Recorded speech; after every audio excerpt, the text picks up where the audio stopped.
This meeting is being recorded. All right. Well, welcome everybody now to our fifth Sounds like Spotlight Reader panel out of six. So we have one more remaining after Election Day. As you all very well know, we're now just 6 days until the big day, until Election Day next Tuesday.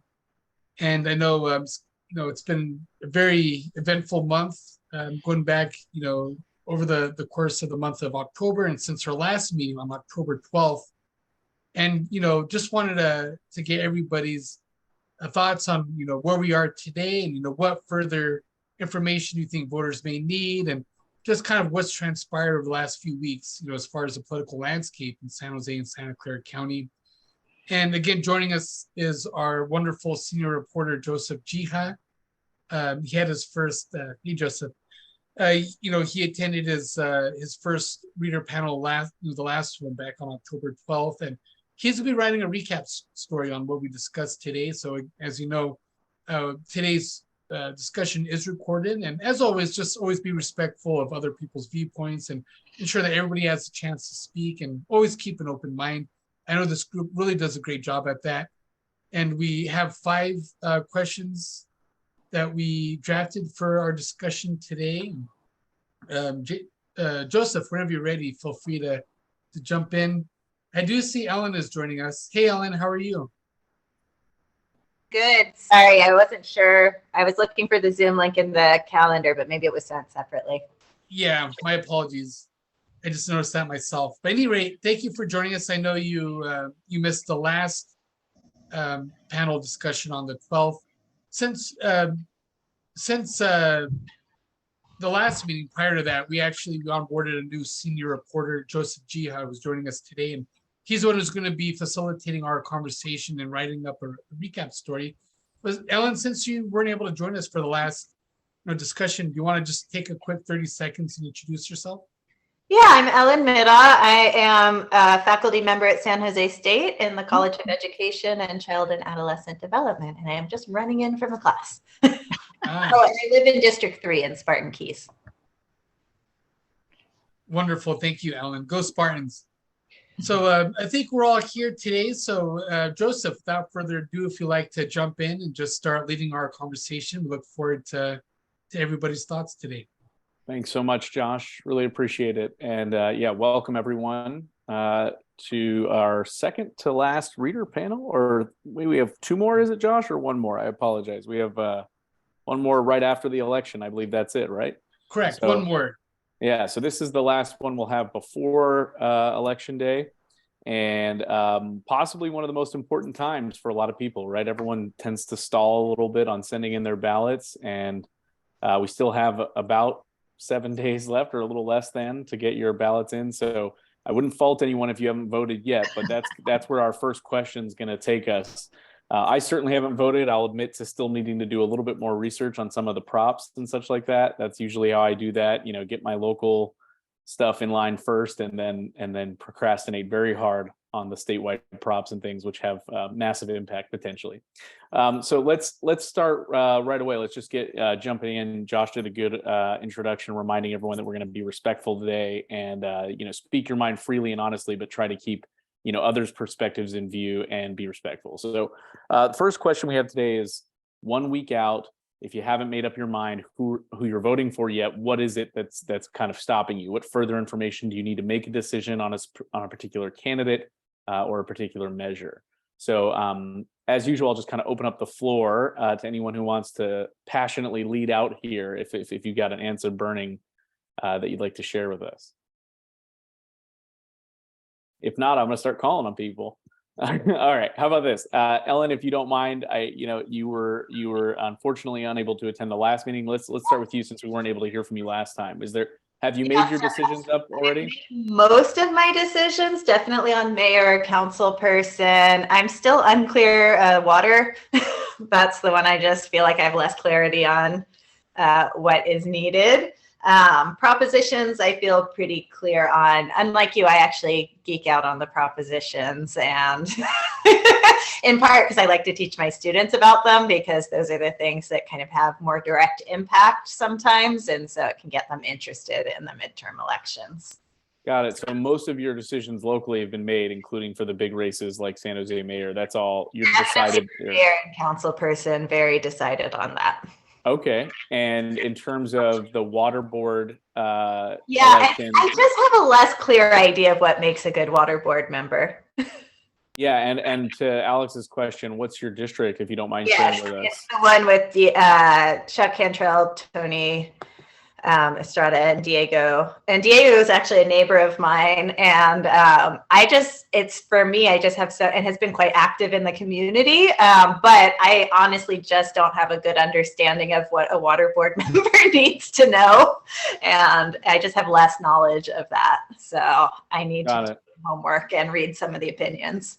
Okay, yeah. And water is a complicated topic at times. So certainly, I think we did some articles on the water board and noted that I believe, Tony, who's the incumbent there, is kind of, defending his position and saying that, it's his kind of experience and such is going to be really important. Whereas some of the challengers like Diego have said, Tony's decisions have not been in the best interest of voters in this district. So kind of the normal contours, but there are some other elements, including, possible fallout from this measure they passed in the primary, which was to extend the amount of term limits, or the number of term limits that they're allowed to have there from 3 to 4. So we can touch on that if anyone else wants to. But who else wants to address question 1? Ellen, thanks so much for leading out.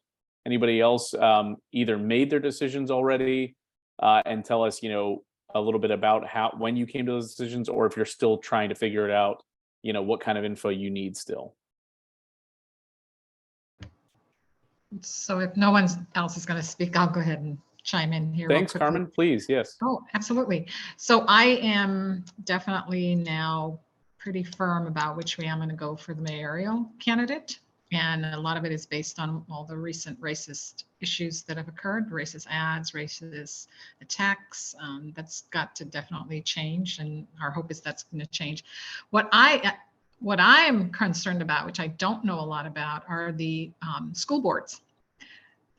I have never gotten this many media, this kind of literature in the past that I've gotten lately for school board positions. And the reason I bring it up is, as some of you may or may not know, there's been a push on the conservative side to get folks into the school boards. And because they don't have to say which party they're aligned with, it's difficult to determine who really is there to represent our children, or if they were there to represent a political party. So that's my biggest concern, are the school boards. Which school board in particular are you voting in and getting the mailers for? I'm East Side and Evergreen. So those are the two. And again, many of these names I've never, my daughter's way out of school, so I'm not really close to it. But at the end of the day, I still should know. So that's on me. I have done that due diligence, but I'm just concerned that I've just never seen this kind of plethora of information. So I'm leery. Yeah. Very, very leery. Sure. School boards are tough, and they can often live in obscurity, especially if you're not a parent anymore, like an active parent in the district. It's very easy to put those lower on the priority list. I think that's kind of an issue across school board elections, far and wide. So I'm going to take it that everybody else has pretty much decided their opinions, and there's really no restriction on this. If you have a decision and you want to share why you're supporting a particular candidate, you can. There is, of course, no pressure to actually state who you're going to be filling in your ballot for, if you already have. So one way or the other, whatever you're comfortable with. I won't be putting anyone on the spot, but if you'd like to share, you can. Shane, go ahead. I believe you have your hand raised there. Sure. I've if you can hear me okay, I voted already, so I've turned in my ballot and done the ballot tracker to make sure it was counted. That's a great feature of the system now. There was an article about some folks who were registered who shouldn't be, who aren't authorized to vote, which is a concern. And so that's still happening. Our DMV is the problem, it seems, a statewide level, not our local registrar.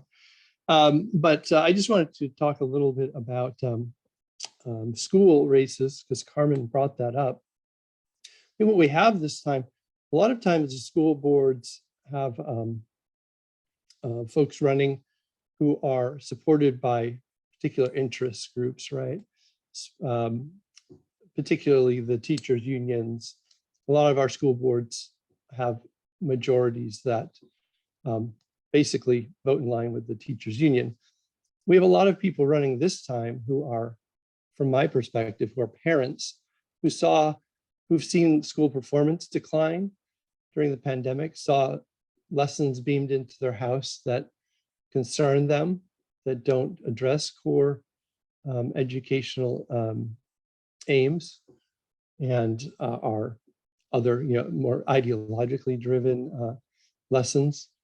And so people stepped up to run for office that haven't run before, who don't have experience running for office, but have the children and the parents' concerns at the forefront.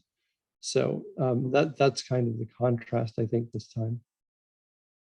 Thank you, Shane. Any response there, or otherwise, I think we'll move on to question 2. Although I did see a chat from Alex asking if we want to discuss Measure I. I'm happy to do that. We do have to be mindful of the time, but Alex, if you've got something you want to mention about Measure I, this is the inclusivity measure, right? San Jose Commission's inclusivity. I'd love to hear, any takes on this are welcome here. Yeah, I mean, we could do a lightning round, Joseph, and just say, does anyone have any concerns or objections, or is everyone supporting this ballot measure? I think the language moves in a good direction, but overall it seems to be not very controversial, but I think Shane's expressing a visual opinion there. Yeah, I have Democrat friends who saw it on their ballot and said, what even is this and why is it on the ballot? And some of the things in it didn't make a lot of sense to them. And so, and I'm now, I've done an op-ed on it and I'm actively opposing it. I'm open to hear from anyone else. Sounds like maybe a bit of nebulousness in the measure is at issue here.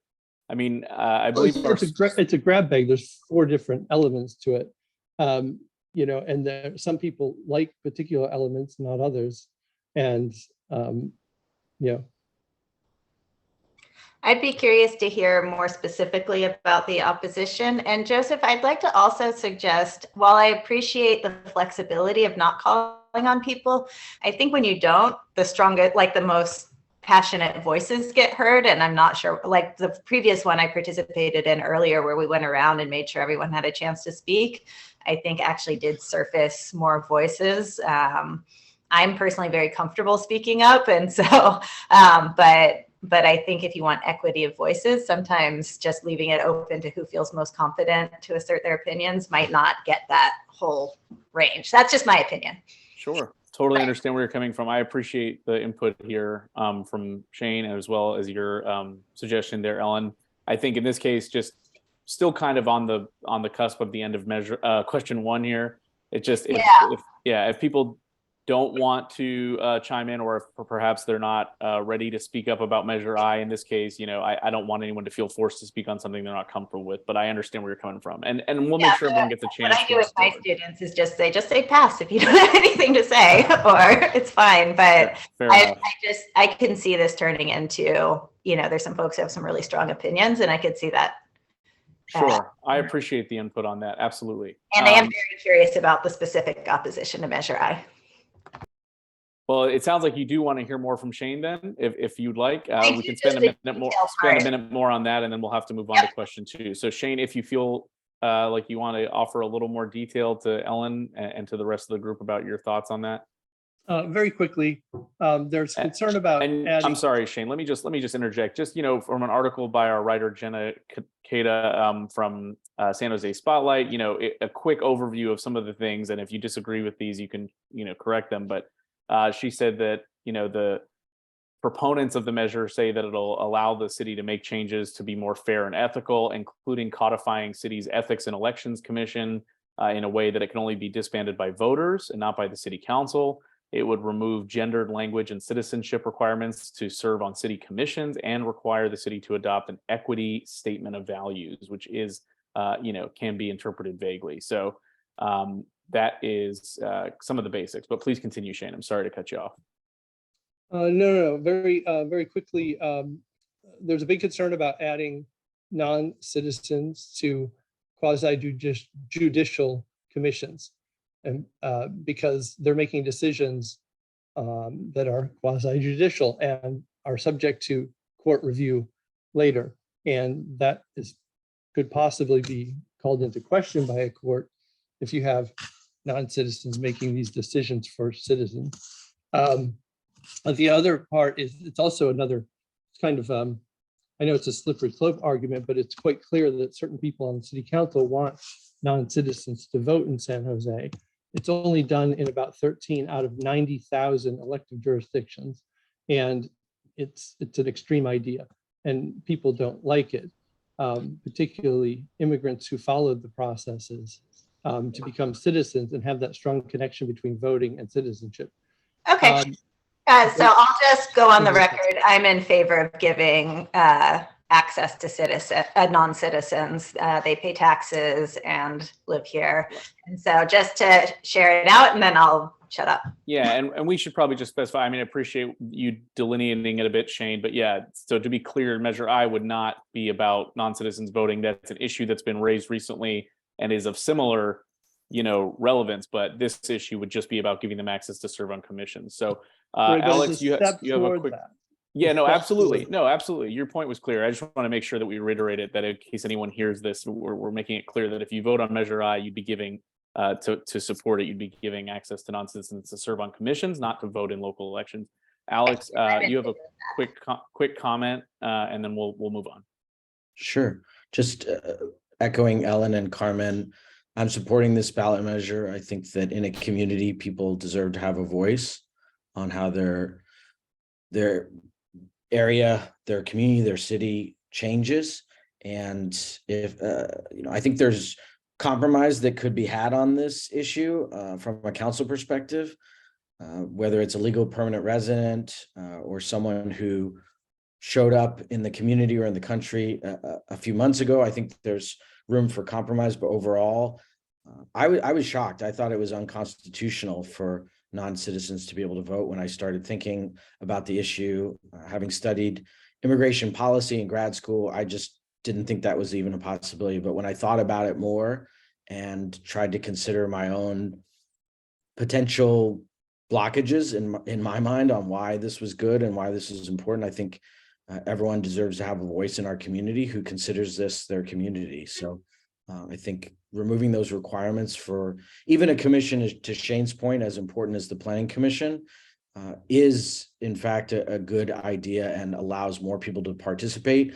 I've seen that the Planning Commission in particular, and multiple commissions, don't have the amount of diversity that's needed to fully represent this community. We continue to have a city without enough Asian American representation in our commissions and certainly on our city council. And if this is a way to bring in more immigrants to that process, I'm all for it. All right, I appreciate the statements from everyone. Thanks so much. We're going to move on because we are getting a little bit long in the tooth on question 1. So let's go to question 2. And there are some important questions. You guys can all read ahead there if you'd like to prepare about where you'd like to speak most. But yeah, I'm with Ellen that most of you should try and offer a comment if you have time and the passion to do so. So let's go with question 2. So this is the mayor's race. I believe Carmen touched on this a bit in terms of her comments into a San Jose Spotlight article earlier today and in the meeting here saying that kind of helped sway her decision. So in the San Jose's mayor's race, the theme of the election is similar to the 2016 presidential race, where you have a newcomer, that's Matt Mahan, painting his opponent, Cindy Chavez, as an entrenched politician. So how is that messaging landing with you all?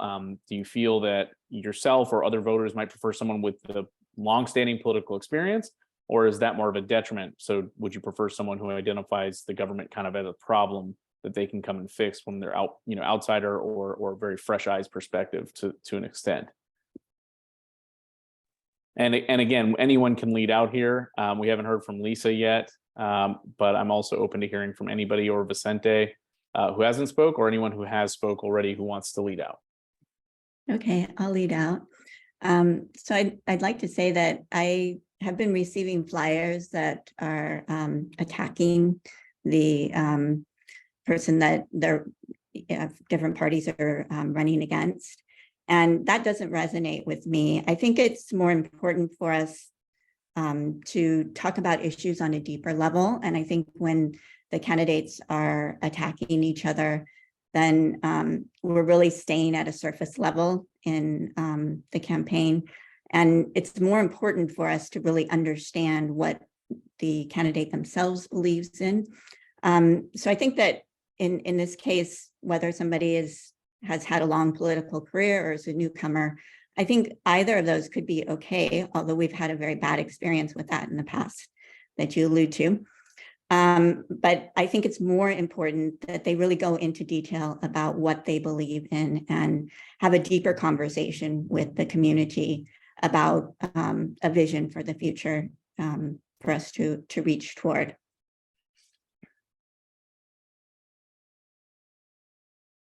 Sorry, I was on mute there. I appreciate the input, Lisa. Who else wants to chime in? Mila Can I wants to add add something too? Like an outsider or an insider, those are very broad categories. So I think it would be a lot more beneficial if they would say specifically what they support on each issue rather than just trying to paint themselves or their opponent with these really very emotional, not very logically helpful making a decision. I think it's allowing them to get away with playing on people's emotions rather than actually focusing on the issues that are going to make a difference for their constituents. And it's not going to be helpful for us as a community to be so emotional about our politics. We really should balance the emotion with the logic and thinking things through in a civil conversation. Thank you. Thank you both. Anyone else want to chime in here about, this particular element of the race? Matt Mahan being a first-term council member and Cindy Chavez a longtime council member, supervisor. I think outsiders become insiders when they're elected. So I find the use of outsider to be completely unpersuasive in an election.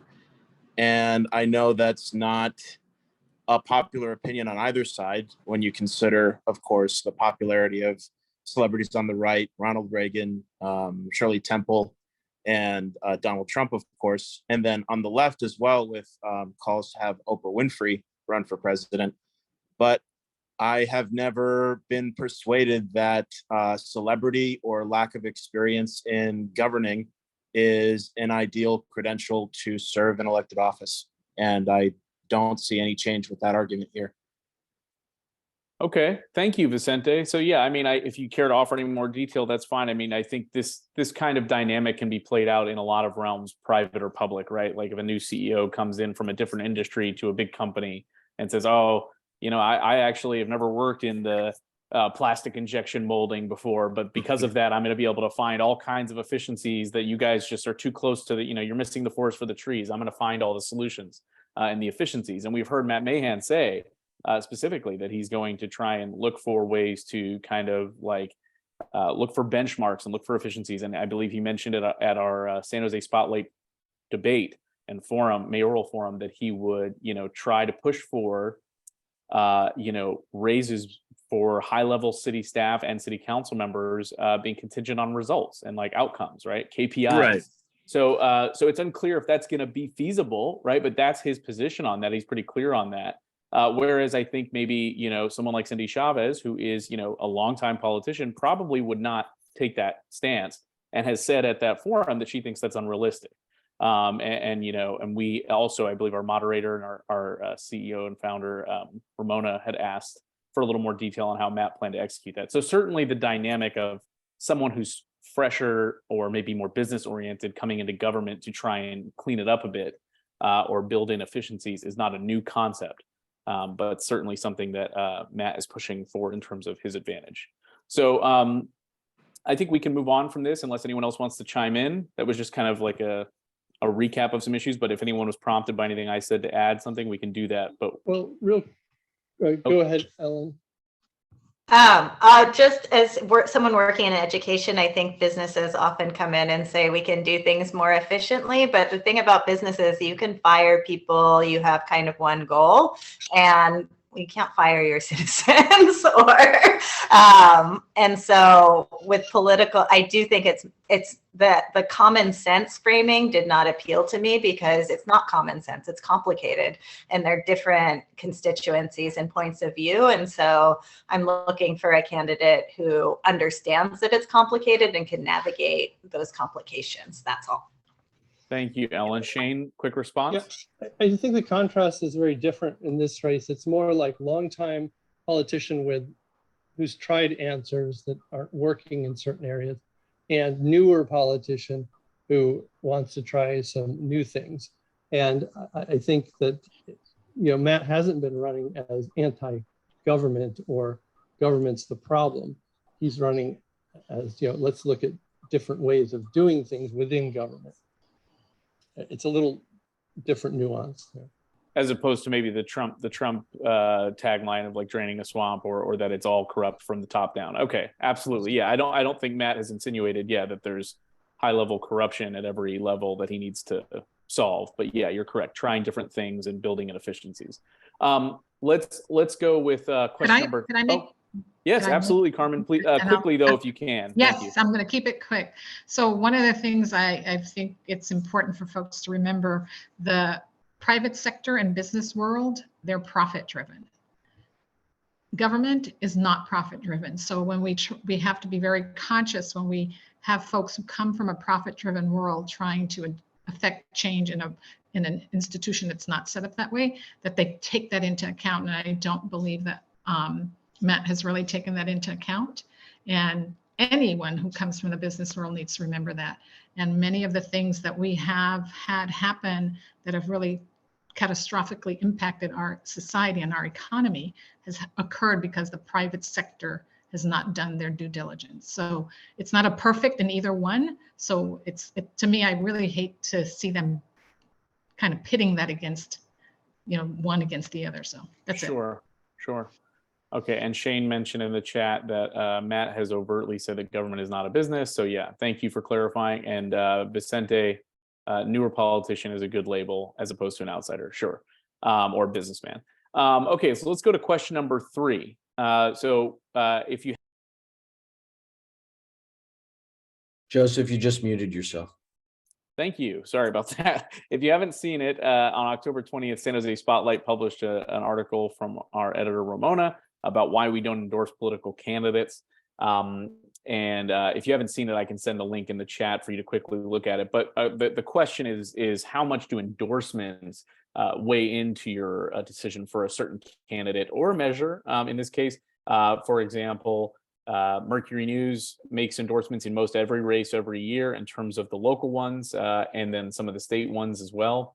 And there are other news organizations that make endorsements as well. So does it matter to you who the Mercury News or other news organizations that make endorsements do that? Does that weigh on your decision? And does it matter to you things like endorsements from other political candidates and community advocates who endorse candidates? Whereas in this case, the most obvious, I guess, their glaring endorsement imbalance is the city council, that 9 out of 10 council members had endorsed Cindy Chavez over Matt Mahan. So anyone who wants to lead out on either of those questions, let's start with Alex, and then we'll go back to the rest of the panel. Please go ahead, Alex. Sure. I do read the endorsements from newspapers, particularly when I don't know the candidates as well or the office. It does have an impact on me. I did read the Spotlight editorial on why you don't endorse candidates. I think it makes a lot of sense, and don't begrudge Spotlight at all for that. So, but I do find them valuable at times. I have a sense, and I can't necessarily back this up by experience, but I have a sense that editorials back in the day dug a little deeper on candidates.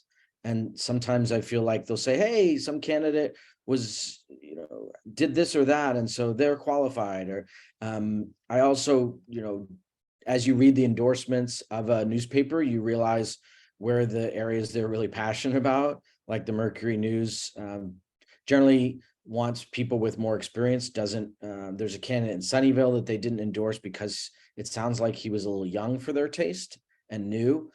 And yet when I've heard that candidate speak, it was some of the most substantive policy platforms I've ever heard of a candidate. So I think it's good to do your own research, but I think it's helpful as sometimes crutch to be able to rely on those.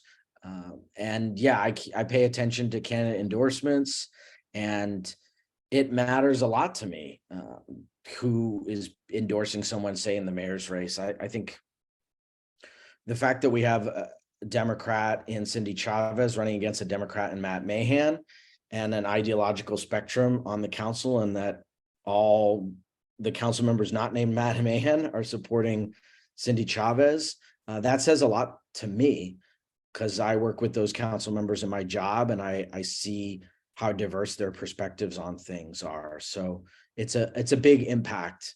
And I think when I've talked to voters about this issue, they feel it too. Because at the end of the day, whether you believe in government and thinks it's the biggest, best solution, or you're skeptical, you want to see your government work, and you want to see people who disagree figure out ways to get stuff done. That's the beauty of local government, is we've been protected from some of these national forces that have been so divisive. And so I think that really resonates with San Joseans.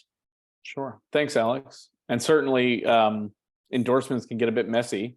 I'm sure we've all seen examples of people pulling their endorsements or putting them back, and you kind of have to get, if you're a politician, you sometimes end up with some strange bedfellows depending on what's the issue du jour or something like that. So it's not always a perfect lodestar to say, okay, if X, Y, and Z candidates endorse this candidate, then I know that my values line up with them, because people are complex and issues are complex, as Ellen was alluding to earlier. And Ellen, in the chat, I use endorsements from organizations and candidates, and I'm in favor of news organizations not endorsing and simply covering the issues instead.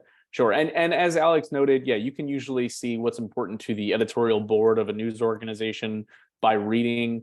Sometimes they'll just state it plainly. We believe X, Y, and Z is important, and this person does have it or doesn't have it. And it's important to remember that those are usually made by a small number of people in a news organization at the Mercury News or the Chronicle or elsewhere. Those are not reflective of the opinions and the feelings and passions of reporters and editors who don't have a say in those processes. So it's important to keep that dividing line in mind. You can still read and respect reporting from an organization and know that their endorsements are a separate thing. Let's hear from someone else on question 3. How do you feel about endorsements? Thank you, Alex, for leading out there. Vicente, Ellen, Shane, Lisa, anyone else? Carmen? Well, I'd like to echo my answer on the last question and say that endorsements don't really have too much of an effect on how I'm going to decide. My primary tools to make a decision on a candidate: what they do, what they say, and what they believe. Everything else is secondary, up to the point where it's almost impossible to ignore. If, for example, a candidate made an endorsement that I do not agree with at all, then that would, factor into what I ultimately decide on the ballot. But who endorses them? It's more of, I think, a tool for fundraising, if we're trying to look at it that way. But for me, endorsements don't really influence what I'm going to do. So it sounds like you're more concerned if someone you recognize endorses someone you don't believe has a good platform, or someone like if there's a candidate you've decided you don't really think is the right person for their job that they're running for, and one of your other known politicians or candidates endorses them, then that might cause to give you a little pause there. But otherwise, Exactly. it's more of a secondary issue for you.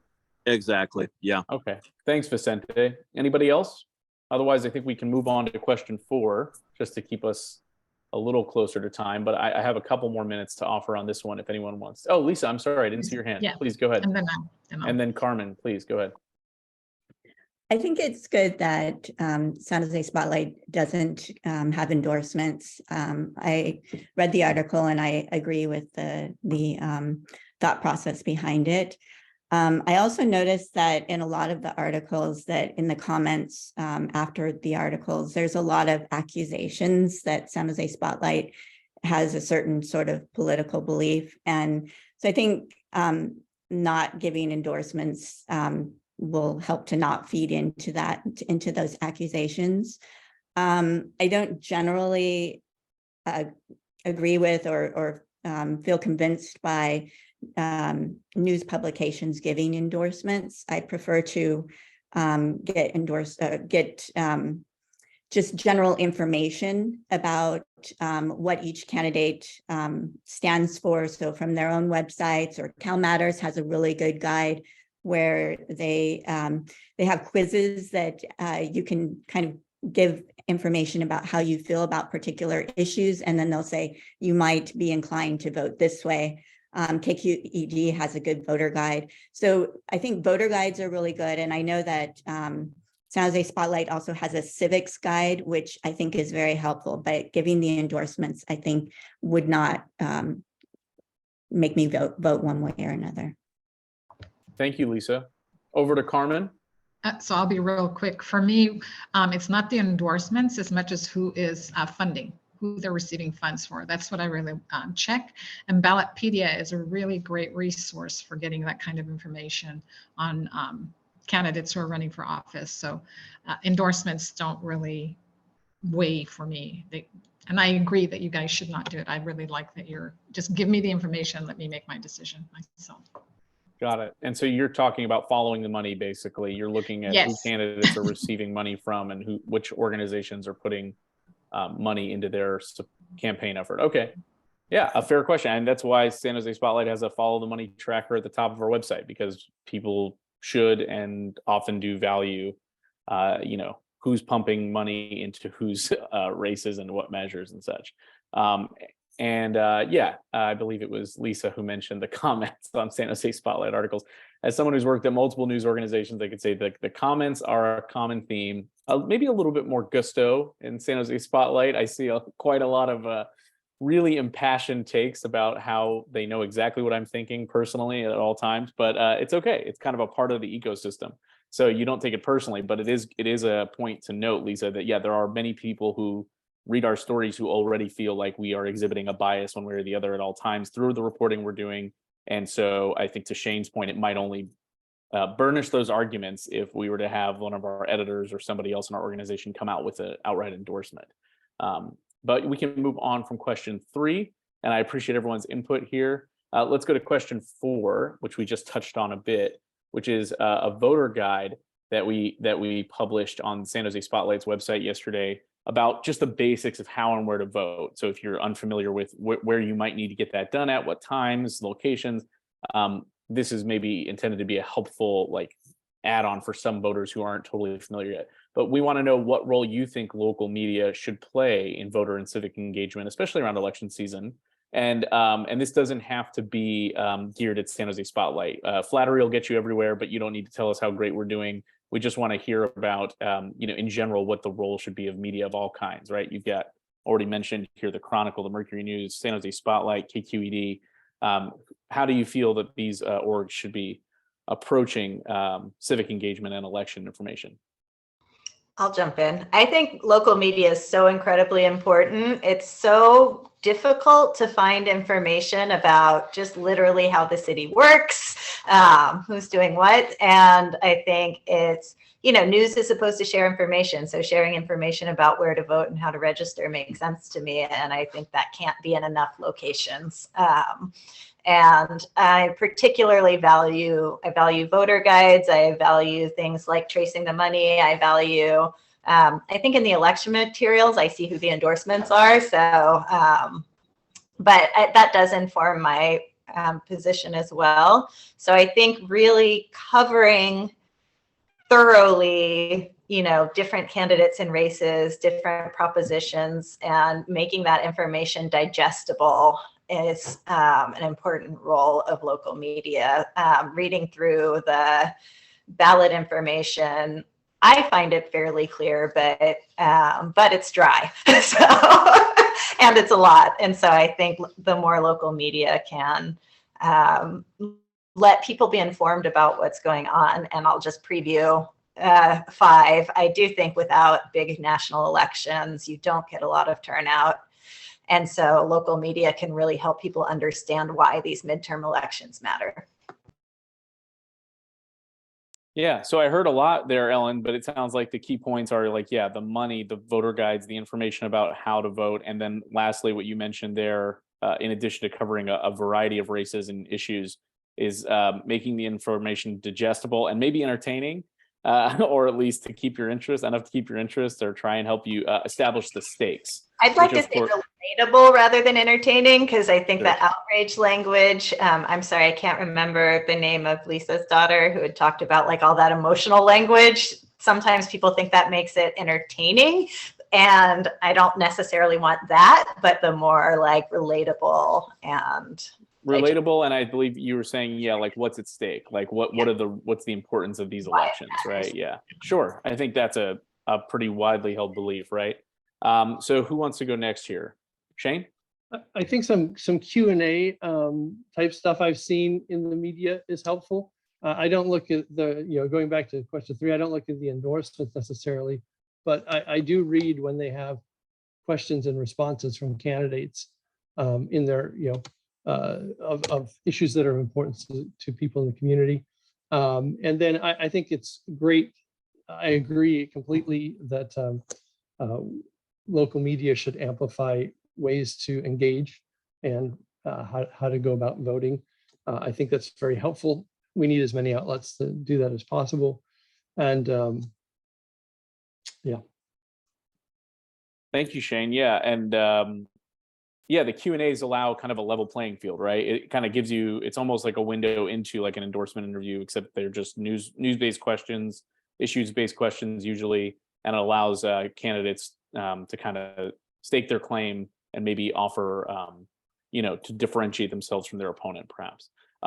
Lisa, or I'm sorry, let's go with Vicente and then Lisa, please. No paywalls. I think no paywalls is really key to making sure that the information is accessible to everybody, and you can produce, like Ellen and Shane were saying, digestible product, Q&As with candidates, Q&As about measures, so that people can really get the materials they need to cast informed decisions. And then aside from that, I think exactly the wrong way to go about it. I don't know if everybody's familiar with this kind of a PSA that came out a few months ago, where retirees or actors paid to look like retirees were for 30 seconds making fun of young people for not voting. Like, we call the shots because you don't vote, and trying to shame young people into voting.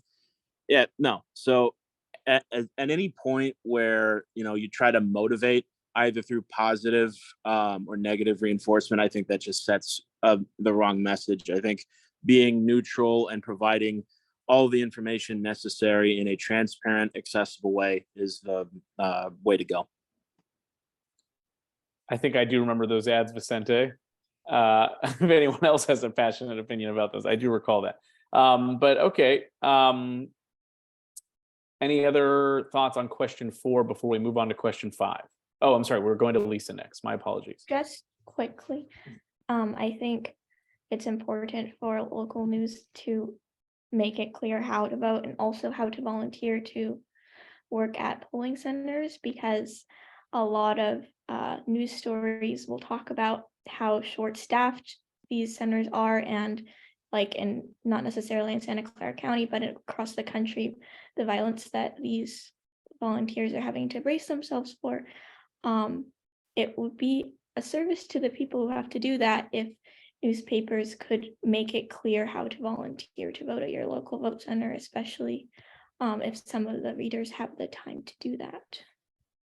Thank you. Yeah, great point. Absolutely. Those volunteers are, upholding our democracy physically and literally at times. So it's great to see people who take the time out of their day to do that, to kind of help our process move along. All right.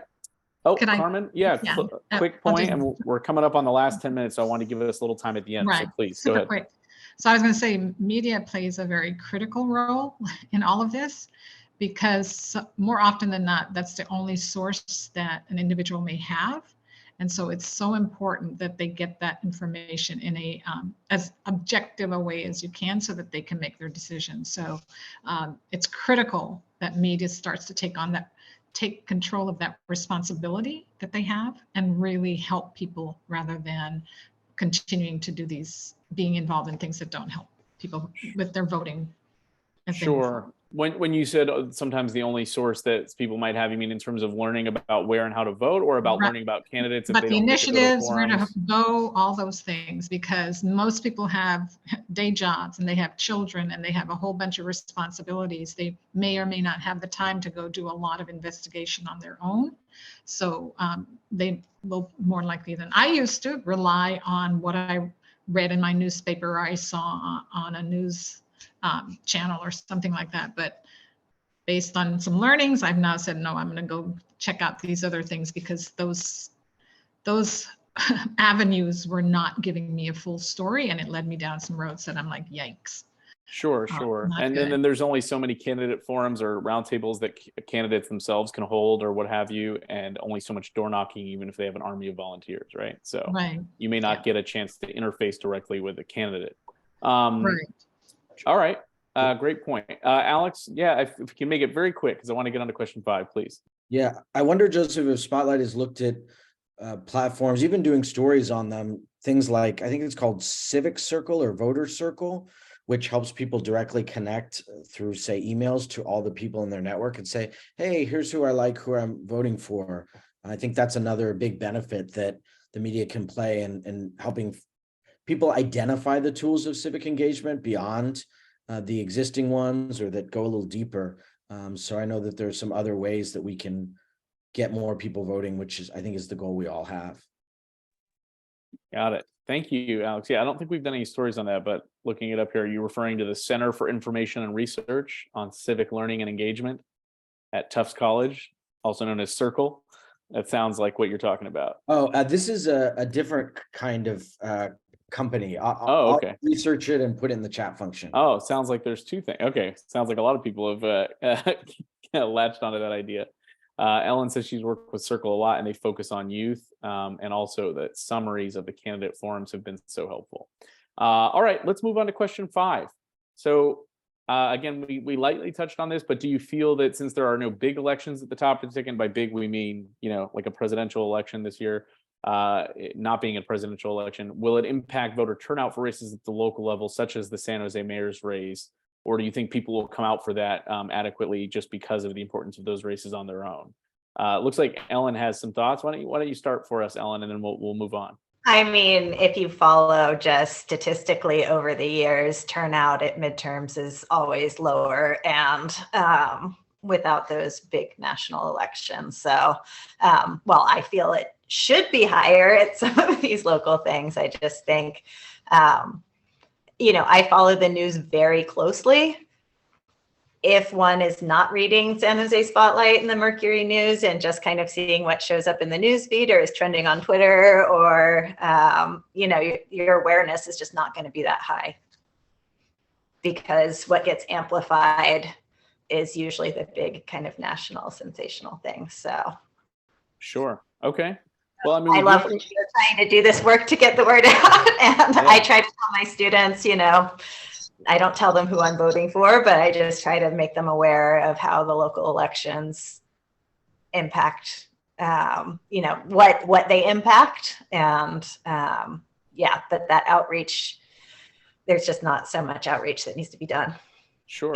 And naturally, there's more resources available from parties, affiliations, support groups, and stuff like that during the bigger election. Shane? I was just going to say, the way our founders envisioned this country was to be more bottom up, not top down. The national elections aren't supposed to be as important as we all make them, I think. We have grown the federal government so large and out of touch that it's become so important because it gets involved in our daily lives in so many ways. but really the things that affect us the most can happen at the local level. And I encourage people to be engaged locally first and foremost. And this should be the more important election in a sense.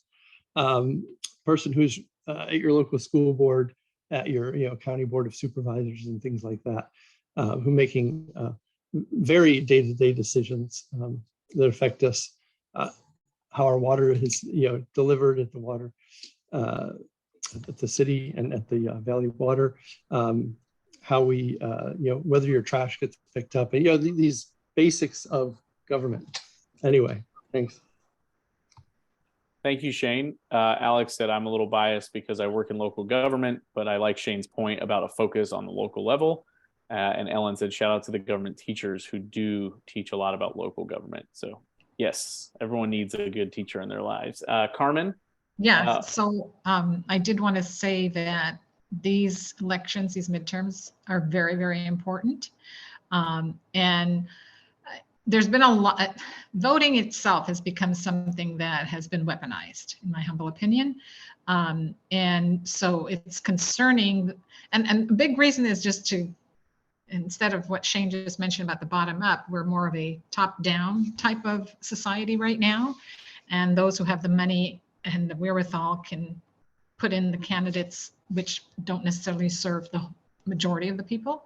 And so it is important, and that's why we had, as I shared this at the last meeting that we had, the last session, we've come together in Santa Clara County to form a coalition called Together We Vote, to really every year make sure people are educated, they're aware, and they're engaged in this voting process and system. And I'm happy to say we had our block party a couple of Saturdays ago. It seems like much longer than that. And we had at least 200 people come, and that was pretty impressive. So we were super happy about that and look forward to doing more of that. So really hope that, folks here on this call, you get engaged with the work that we're doing and really help amplify, and to the point of getting volunteers. We would love to get volunteers to help with phone banking and outreaching to the community, because, and it's a nonpartisan, again, it's a nonpartisan, non-lobbying effort. It's just really to get the vote out. And it's these midterms that are critical and have an impact for a long time for us. Thank you, Carmen, and thanks for your efforts. I'm sure the block party was great. And yeah, if everybody, if every few residents in their own communities participated in organizations like Together We Vote or something like that, you probably have better awareness, right? Because people are busy, as we already alluded to. People do have jobs and families and responsibilities, and it's hard to carve out time sometimes. So let's go to Alex as our last comment, unless someone else wants to speak up after him, and then we'll kind of wrap things up here, guys. I mean, you're talking, Joseph, to folks who are extremely engaged. That's why they're part of this panel. So I think we have to try to channel our neighbors a little bit who are maybe not following these things, even water board races, as closely as we are.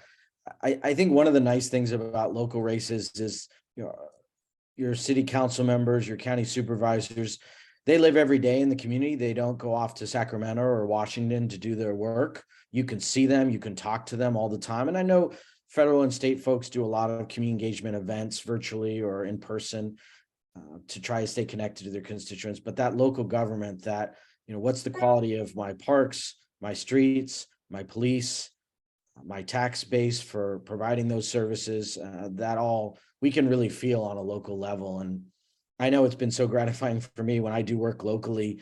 I really get to see that tangible benefit through community advocacy, and you get to build those deep relationships with people as a community advocate. So hopefully people see how important these things are. We've got, this additional check and balance in San Jose because we have a weak mayor.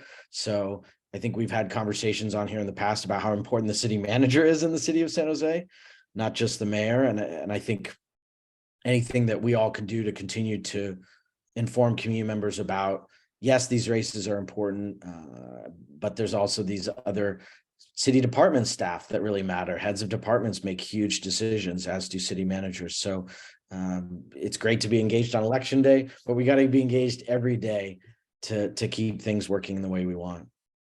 Thank you, Alex. And we're right at the hour here. I was going to say, yeah, so it sounds like in response to the actual question here, we got a little bit from Ellen about the idea that, yeah, she's of the mind that these, as midterms usually do, are going to have lower turnout. But it sounds like everyone here on the call has pretty much spoken to the idea that that these races actually do have quite high stakes, and being at the local level can have great impact on people's day-to-day lives. So sounds like there's a lot of agreement on hoping that many people would help get the word out and that others would participate in the midterms. I want to thank everyone for the time today. This has been a really good discussion, just as my last one was, and I'm enjoying these. And I'm glad San Jose Spotlight is doing these, and that you are all participating. This is great. Any closing thoughts from anyone? We're about to wrap things up, but if there was something unsaid that you wanted to say, or anything that you want to mention before we hand it back over to Josh to close out our meeting today. So it's Carmen, not kissing up here, but I do want to thank San Jose Spotlight for this, because I don't know that I've ever experienced this here living in San Jose. So I am truly grateful for this, and all the forums. I actually have a couple I'm going to go back and listen to because I missed them. Those things are so critical and they're so helpful. So I'm so excited that you guys are doing this, and it really gets us to as community engaged in this process and helps us start to think too differently of how we can affect change within our own communities. Yes. Oh, thank you all for being a part of it. We don't have a good panel and a discussion without engaged folks like yourself. Can I just add my reaction to the ad that they were talking about shaming young voters, since my whole thing is youth engagement, and just saying how valuable this opportunity's been for me. And the more we can actually bring people into conversations and invite them in, rather than shaming them into thinking, why aren't you voting, but speaking to what they care about, the more we're going to see turn out. So appreciate this opportunity and the work you're doing. Thank you. Okay, Josh, I'm going to turn it back over to you, but thanks everyone again for your participation today and for the respectful, discussion. This was really great. Yeah, thank you, Joseph. Really appreciate your facilitation over the last hour. And yeah, thanks everyone again for just sharing your thoughts and your expertise. And it really goes a long way. As thanks for acknowledging, bringing folks together in civic engagement. That really is a core part of our mission. So really appreciate you all again being a part of that. As mentioned, we have one more reader panel discussion that's scheduled for Wednesday, November 16th from 1 to 2 p.m. So yeah, it'll be interesting because the election results will be in and we'll have lots to discuss. So thank you all again for making the time today, and look forward to speak with you one more time in the next few weeks. You'll have a happy and safe election day. Take care now.